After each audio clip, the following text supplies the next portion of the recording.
నేడు దేశంలో బీజేపీ బాపూజీపై చూపుతున్న గౌరవం కానీ ఒలకబోస్తున్న ప్రేమ కానీ చూస్తుంటే పై సొగసులు కళ్ళ సుమ, లోపలిదంతా డొల్ల సుమ, నిజం తెలియమని నేనంటాను లేదా కొంపే గుళ్ళ సుమ అన్న దాశరథి కృష్ణమాచార్య కవితా వాక్కులు గుర్తుకు రాకమానవు. మహాత్మా గాంధీ 76వ వర్ధంతి సందర్భంగా బాపుఘాట్ కు ప్రధానమంత్రి దగ్గర నుంచి చోటామోటా నేతల వరకు క్యూ కట్టి నివాళులర్పించి అక్కడ జరిగే సామూహిక ప్రార్థనల్లో కూడా పాల్గొన్నారు.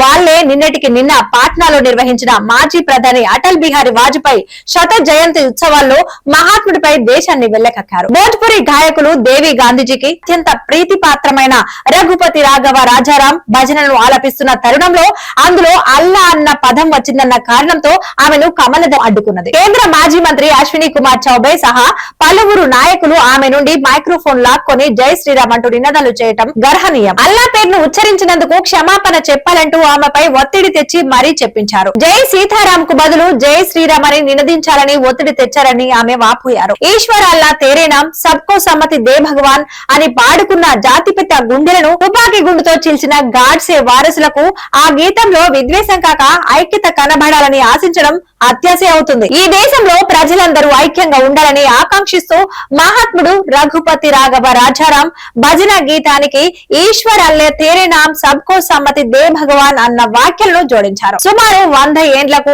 ఆ గీతంలోని అల్లా అన్న పదం కేంద్ర పాలకులను కలవరపాటుకు గురిచేస్తోంది. మహాత్ముడి సత్యాహింసలు సత్యాగ్రహ సూత్రాలు ప్రపంచ ప్రాచుర్యం పొందినట్టుగానే నిన్నటి విద్వేషాన్ని కూడా ప్రపంచ మీడియా చర్చిస్తోంది. కానీ అధర్మం అసత్యం రాజ్యమై సత్యాలోచనలను అణిచివేస్తోంది. అన్ని మతాల ప్రజలు అన్నదమ్ములలాగా సహనంతో జీవించాలని ఘోషించినందుకు ఆనాడు మతోన్మాదికి ఆగ్రహం తెప్పించింది. స్వేచ్ఛ సమానత్వాలను కోరుకున్నాడు గాంధీ. ఇవేవి గాడ్సే భావానుచరులకు మింగుడు పడని విషయాలు.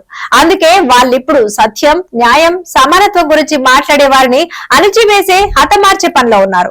అందుకు అనేక ఉదాహరణలున్నాయి. యూపీ మే కాబా అని ఉత్తరప్రదేశ్ లో ప్రజల బాధలను రాజకీయాల దుర్మార్గాలను సామాజిక పరిస్థితులను వ్యంగ్యంగా గానం చేసిన భోజ్పురి జానపద గాయని నేహా సింగ్ కు నోటీసులు ఇచ్చి నానా యాగి చేసింది యోగి సర్కారు. ఎవరు గొంతు విప్పినా వీరు నిర్బంధకాండకు పూనుకుంటున్నారు.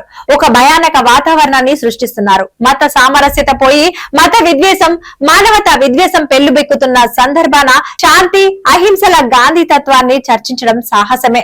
మన దేశ సామాజిక సాంస్కృతిక బహుళత్వాన్ని అర్థం చేసుకుని ఐక్యతను సాధించాలని తపన పడిన నాయకుడు గాంధీజీ. స్వాతంత్ర ఉద్యమంలో ఆయన పాత్ర ప్రజలను ఏకం చేసిన తీరు చరిత్రలో నిలిచిపోయే ఒక అధ్యాయం.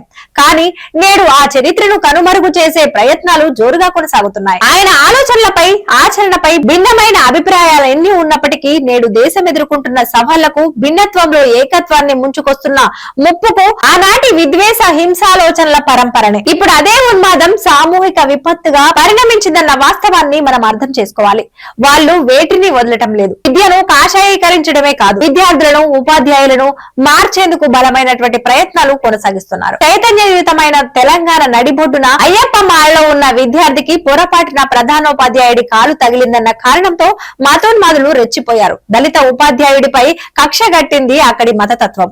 బలవంతంగా ఆ గురువుతో విద్యార్థి కాళ్లు పట్టించి క్షమాపణలు చెప్పించింది. మన విద్యా వ్యవస్థలోకి మూఢత్వ విద్వేషం ఎలా దూసుకొస్తుందో తేటతెల్లమవుతోంది. ఇది కేవలం ఒక సంఘటనగానే అర్థం చేసుకోలేం. రాబోయే కాలంలో విజ్ఞానానికి స్వేచ్ఛకు విద్యార్థులకు విద్యా వికాసానికి ఎన్ని అడ్డంకులు రానున్నాయో తెలిపే సూచిక కూడా. రామరాజ్యమని చెప్పుకునే పాలకుల కాలంలో ఈ ఘటనలు ఆశ్చర్యపరచవు. కానీ కళాకారులు రచయితలు మేధావులు గొంతెత్తాల్సిన అవసరాన్ని ఇలాంటి సంఘటనలు ఎరకపరుస్తున్నాయి.